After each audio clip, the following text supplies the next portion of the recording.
Welcome back, kids! Let's continue our story of the noisy O.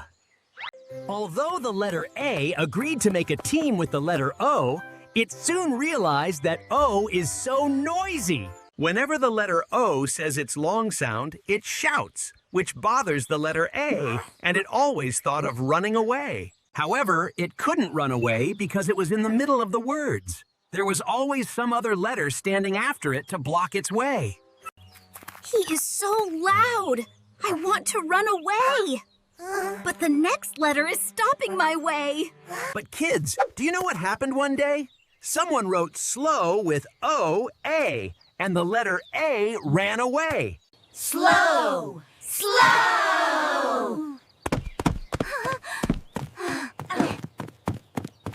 Since the letter A ran away, the letter O was so sad. He no longer had a team.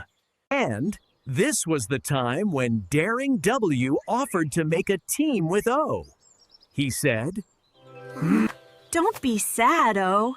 I can stand with you at the end of words if you want. Really? Don't you have any problem with my sound? Not at all.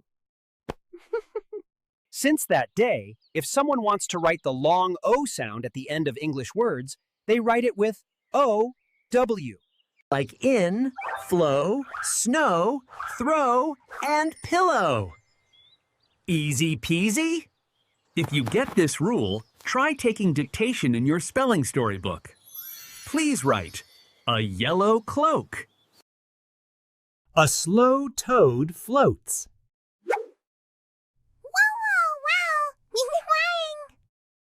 Order your set today to give your children the best they deserve. Spelling Stories with Mr. Peanut.